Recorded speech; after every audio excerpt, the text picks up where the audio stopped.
लड़की से जितना मोहब्बत करता है उससे करोड़ों दर्जे ज्यादा अल्लाह आपको, मुझे और हम सबको मोहब्बत करता है। फिर अल्लाह ने मैसेज देना है इंसानों को। पहला मैसेज, इक़रा, पढ़, इल्म हासिल कर, नॉलेज हासिल कर, ताकि तुझे कोई धोखा ना दे, ताकि तुझे समझ में आए कि सही रास्ता क्या है, गलत रास्ता क्या है, क्या डिसीजन लेना है तूने, सच क्या है, झूठ क्या है, हक क्या है, बातिल क्या है, तू पहचान ले। कभी एक बड़े स्कॉलर से मिलो, लड़कियां लड़के मिलकर बोलो ऐसे 5 कौन से गुनाह हैं जो कतन नहीं करना है मुझे, और ऐसे कौन सी 5 चीजें हैं जो मुझे हमेशा करना है। इतने फिजिक्स पढ़ लिया आपने, इतना केमिस्ट्री पढ़ लिया आपने, इतने लॉ के बुक्स पढ़ लिया आपने, इतने मैथमेटिक्स के फार्मूले सीख लिए आपने, कभी ये भी तो सीखो। एक बात मैं आपको गुड न्यूज सुनाता हूं कि यहां जितने बंदे हैं वो सब अच्छे बंदे हैं, माशाअल्लाह, सब के सब अच्छे बंदे हैं। जितने भी लोग थोड़े गलत काम कर रहे हैं, ना इल्मी की वजह से, इल्म नहीं रहने की वजह से कर रहे हैं, otherwise you all are wonderful human beings. सब के सब बेहतरीन लोग हैं। हम जो भी कर रहे हैं, इल्म नहीं रहने की वजह से हमारे फैसले होते हैं, नॉलेज नहीं रहने की वजह से ये फैसले होते हैं। इसीलिए अल्लाह ने पहला कमांड इंसानों को भेजा ना दुनिया में, तो पहला इंसानों को आप सल्लल्लाहु अलैहि वसल्लम के जरिए से जो फर्स्ट मैसेज, इतनी बड़ी कुरान, इतनी बड़ी बड़ी आयतें, लेकिन सबसे पहला मैसेज क्या है? इक़रा, पढ़। एक लड़के को लड़की से इश्क हो जाता है तो सबसे पहला डायलॉग एक लड़का लड़की से क्या बोलता है? भाई, आई लव यू बोलता है। तो अल्लाह ने भी तो मैसेज देना था। अल्लाह भी मोहब्बत करता है ना। एक लड़का लड़की से जितना मोहब्बत करता है उससे करोड़ों दर्जे ज्यादा अल्लाह आपको, मुझे और हम सबको मोहब्बत करता है।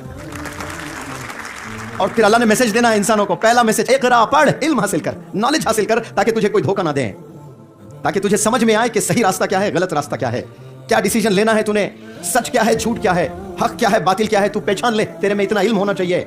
ये पहला मैसेज है अल्लाह का। इक़रा, पढ़, इल्म हासिल कर, सच्चाई का इल्म हासिल कर।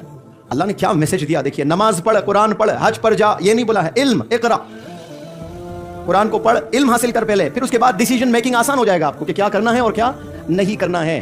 ये चीजें आपको स्कूल्स में नहीं बताए जा रहे हैं, इल्म नहीं है, इसलिए आप लोग से ये मिस्टेक्स हो रहे हैं। पहले ये मान लें आप कि अल्लाह मुझे बेपनाह चाहता है, ये मान लें। Do you know that? अब बेपनाह चाहता है तो आप दूसरा सवाल करें कि अल्लाह मुझसे क्या चाहता है। अल्लाह मुझे बेपनाह चाहता है तो फिर वापस अल्लाह मुझसे क्या चाहता है इन रिटर्न?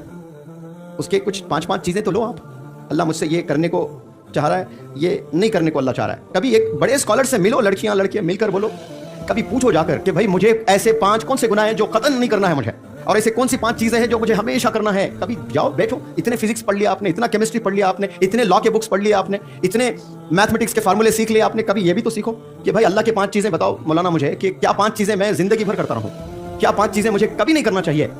अब वो जब मिल जाती है चीज तो अल्लाह ने आपके जहन में वो चीजें डाल दी है, इसका मतलब फिर खताना आपने वो नहीं करना है कभी। तो आज से अपने जहन को बदलो, कि जहन इंसान को बदलना है पहले। माइंडसेट एक दफा आपने बना लिया, बदल लिया, तो हर चीज गोया पाना आपके लिए आसान होता जाएगा। मुझे ऐसा लगता है कि मैंने आप पर हक अदा किया, ये समझाने की कोशिश की है कि अल्लाह आपसे क्या चाहता है, अल्लाह आपको कितना चाहता है, और आप कितने अच्छे बंदे हैं। आप सब लोग जो गलत काम कर रहे हैं वो क्यों कर रहे हैं आप?